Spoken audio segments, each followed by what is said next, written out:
introduce yourself and like when and how did you start as a professional engineer? Okay, my name is Hwang. I joined UTHM in 2008. Okay, I got my professional engineer in 2011. Okay, and then the other question is how do I join? How do you like attach yourself in this engineering industry? Okay, before I worked in academics, actually I worked in industry before. So since my first degree, actually I worked in several industry. I worked in factory before, I worked in oil and gas, consultant firms, and etc. So after I have worked for several years, only I further my study to get my master and PhD. Then only I joined UTHM since 2008. Yeah. Can you describe your duties and occupation of your job as an engineer? Okay, as a lecturer, it's very normal. Okay, just conduct lectures, research and development. And then other than that, as an engineer, actually I worked in multidisciplinary environments.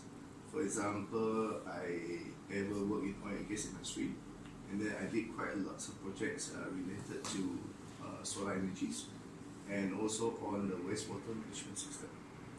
And then other than that, I also work with a field consultant firm. I'm the electrical consultant for fields companies. And then we work on several projects, for example, like high-rise buildings, factories, housing estates. Okay, these are a few projects that normally I will handle. And then one of the biggest projects that I ever handle will be our Pago education hubs. I emphasize more on the district cooling system. Okay, what do you think about the important characteristic required to be a professional engineer? Okay, I will actually divide it into a few aspects. The first one will be in terms of knowledge-wise. Okay, you need to actually equip yourself with a lot of knowledge, not only in technicals, but also you try to acquire most of the soft skills. Okay, this is very important as an engineer because you need to do a proposal, you need to actually present the ideas, and then you need to actually try to convince your clients on accepting your ideas. So that is the things that you need to acquire actually. This is the first thing. And the second thing that as a professional engineer, you need to actually be quite familiar with the standards, especially not only for the Malaysia standard, you also need to actually acquire some knowledge about international standards. Because in Malaysia, actually, previously we are adapting British standards, but now we are moving toward Eurocode. Yeah. So these are the two aspects that I think as engineers is supposed to acquire some kinds of capabilities.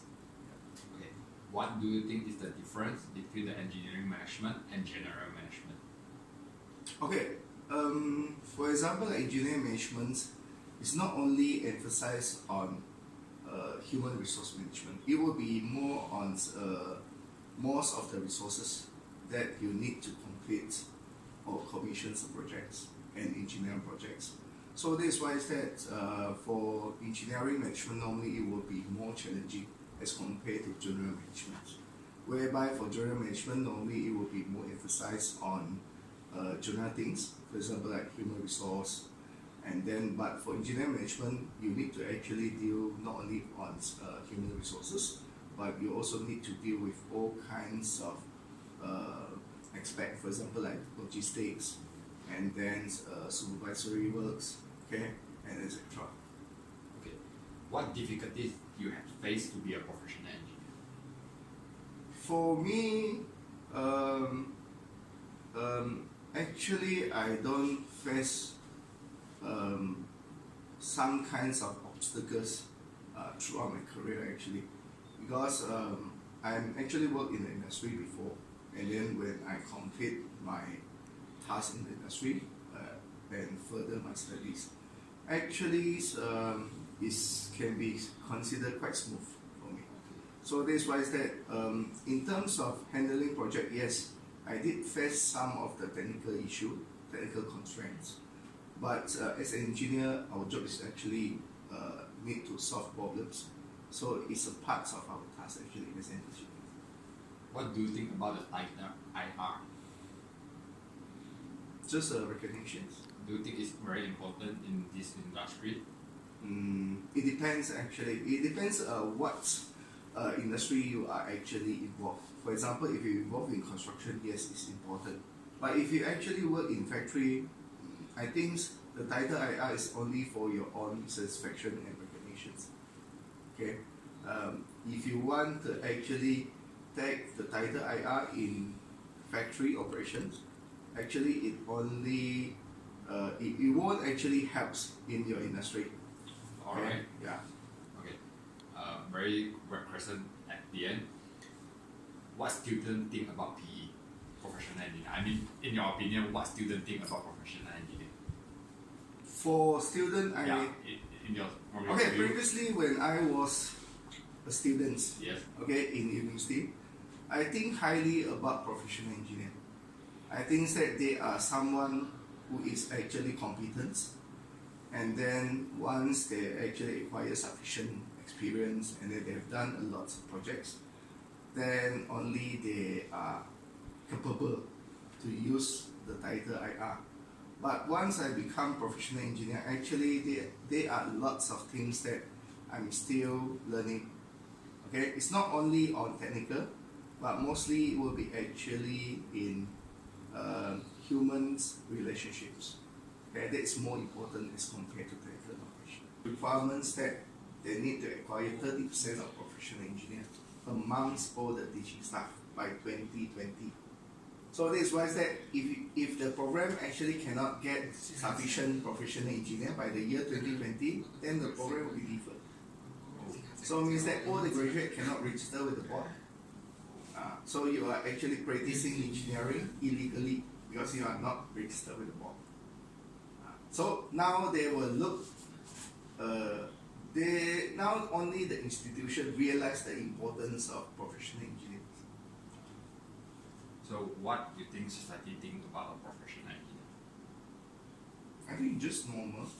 Just for them, as I mentioned before, actually the acceptance and the recognitions of engineer amongst the society is very low as compared to the other professions, such as doctor. Even though you just equip yourself with a medical degree, and then you are eligible to use the title doctor. And then even though you are engineers, but people will pay more respect to the medical doctor rather than engineers. So what do you think? Okay, now the last question. How do you think the professional engineer would be and what really they do? Actually, it depends. Okay, for example, most of the professional engineers, they are actually building the nation because we know that the whole country actually we need to equip ourselves with all the infrastructures. So if you actually involve yourself in constructions, then the professional engineer actually they are contributing in building the nations with all the icon buildings like KLCC, and then like we have quite a number of significant projects like Bakun Dam and this kind of things. So it's a part of what being contributed by professional engineers. But if you work in factory, there is nothing much you can use with your professional engineer. Hi, I'm Liew. Yeah. So, in total, in your opinions, what PE should do to contribute for the society? Okay, as a PE, our first major concern will be public safety. So as long as you have to ensure all your design, all your drawings actually within the specifications, means that it's comply with all the standards, and then you always safeguard public safety as your first priority. Then I think that is the most important thing. Another question. Yeah. For engineering management, do you think it is tough for a fresh graduate engineer to manage the aspects? for a fresh graduate to Yeah. manage the expert, Yeah. for sure it's tough. I can assure you that. If as a fresh graduate, if you are a very young engineer, actually, even though you want to manage the technicians, the supervisor in the site, at the site, but I don't think you are capable to handle that. Okay, because it's not some things that you are, even though you are first class owners, and that first class owner degree holders, I don't think that it's nothing related to your knowledge actually. It's something related to your experience. Okay, actually, even though you have learned engineering management, you have an MBA, you have an MBA, and then it does not mean that you are actually capable in manage resources. That's what I think actually. Yes. So, what are the moral values or professional skills should inside a PE? I think even though for PE we need to actually renew our licensing every year, and then in order for us to renew the licensing, we need to acquire 50 CPD. So it means that why the Board of Engineers Malaysia actually requests all the professional engineers to have the 50 CPD. Actually, it's a process of lifelong learning. So that's why that even though you are the professional engineers, does not mean that you have to stop there. You have to actually keep moving forwards. So that's why that you need to keep update yourself with all kind of knowledge. So that's the things. So, as an experienced PE, any advice for those fresh graduate engineer? I think as a professional engineer, I think it's the attitude problems of a lot of young engineers. You keep on, a lot of young engineers actually keep on changing jobs. Once there's another slightly better offer from the other company, maybe just additional 100 or 200, you will actually quit the current job and then join the new companies. So for me, actually, maybe you will say that salary is quite important for you, but sometimes you need to be persistent and consistent in your in certain jobs. Once you actually acquire some things, and then you feel that the job is no longer challenging, then only you can retain your career. Yeah. Morning, Doctor. Morning. My name is Phang. So, actually, basically, the question just now my friend asked cover majority of the question, but I have some question more. So, how do you think how fast can a fresh graduate to obtain the PE? Okay, according to the requirements, once you graduate, you need to register with the Board of Engineers. So your working experience will be from the day you got the approval from the board as a graduate engineer. So the minimum requirements for your working experience will be 3 years. So that means we have to work at least 3 years so we can become the PE. Not only you are eligible to apply Apply. to sit for the professional. Is there any like examination or some project requirement to? Yeah, you need to submit one project. You need to actually write a project report on that, and then you need to actually submit another report which is on your working experience. Okay, and then you need to fill up the form. So you need to submit to IEM or through the Board of Engineers Malaysia, and then they are going to actually look into your experience and your technical reports. If you are actually qualified, then they only will conduct the professional interview for you. So, but as I know, for the study of the PhD level, is it same conduct the test like that? Because as I know, the PhD level also you have to do a report or survey. Okay, for PhD normally you need to write a thesis, but a technical report is totally different than thesis. A lot of lecturers actually they try to submit their PhD projects, means that their thesis is part of their technical reports. Actually, for technical report, it will be totally different than PhD thesis. So if you submit the whole thesis, actually, as a professional engineer's interviewer, I will reject it. You need to summarize the whole things. Okay, so it's totally different. There is a lot of wrong perceptions, especially for lecturers. So they think that they submit the thesis, then that's it. You need to summarize the whole thing. Even though your PhD project actually is qualified as a part of the projects that you can submit for your professional interview. Yeah.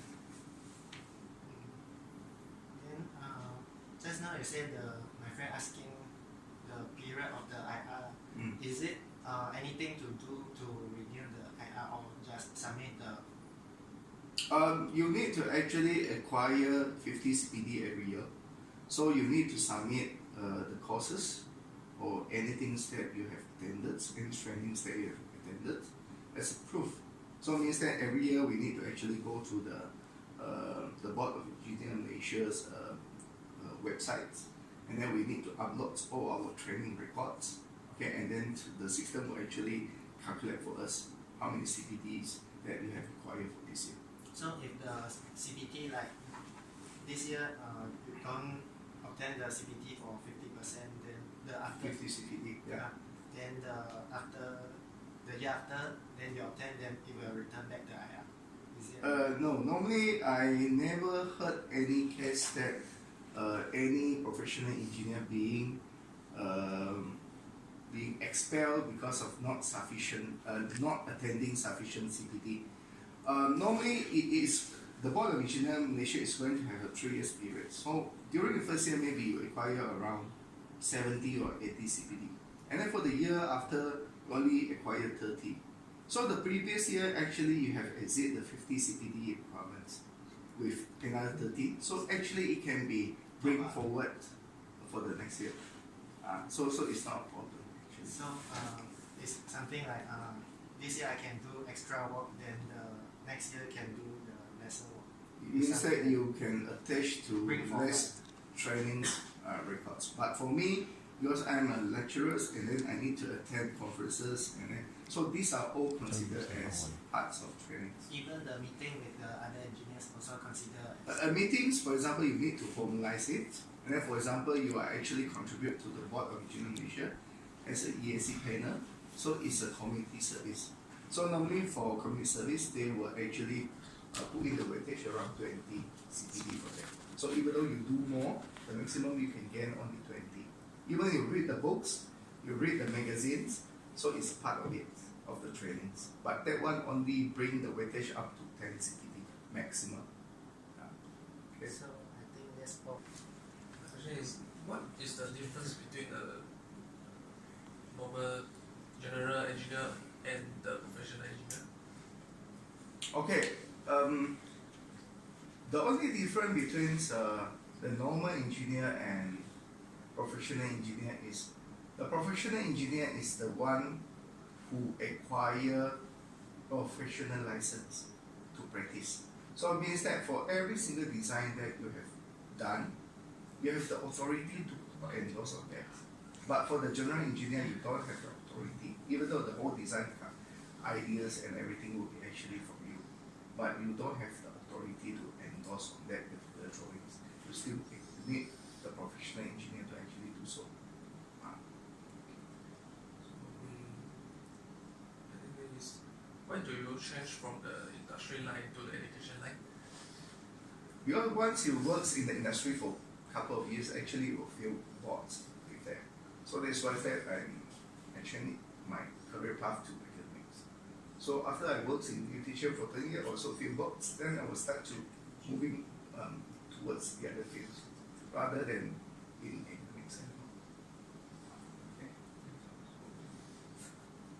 Since you have many experience in the professional engineer, so can you tell us about what the society or what Ministry of Higher Education think about a professional engineer? They don't really understand what is professional engineer. Because for professional engineer actually is under the Board of Engineers Malaysia. It's under Ministry of Works. So it's nothing related to Ministry of Education Malaysia. Actually, they don't even bother about what's is professional engineer actually. So they don't even familiar themselves with the title IR. So I can bet that they don't know anything. Okay, yeah. Do the PE have any specific field? Yes, we have around more than 20 fields actually.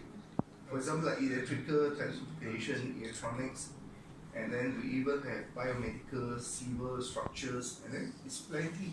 If you go to the Board of Engineers Malaysia website, you can see that actually the board has categorized it under some. How do you think the people around will look at the PE? I think in terms of understandings and acceptance, is still very far below as compared to the other professions. For example, like doctors. Even though some of the doctors, once you graduate from your medical degrees, and then you are actually eligible to use the title doctor. So even though it's a very normal, but for us as an engineer, even though you have equipped yourself with an engineering degree, you cannot use the title of engineer. So that is the first thing. So the level of acceptance is very far below as compared to the other professions. May I know the range of the salary? As professional engineer. Yeah. Actually, it depends. If you work in the industry, there's not much difference between an associate professor and an associate professor with professional engineers. There's not much different. Actually, it's almost the same. But if you work in industry, it depends on what kind of industry that you are actually involved with. For example, if you work in factory, I can tell you that there's no difference. Okay? If you work in construction field, then because you have the professional engineer's title, and then you are equipped with the practicing powers, the practicing license, so it means that you can actually acquire a higher pace, and then you can become the associate of the company, and then there will be profit sharing amongst all the associates.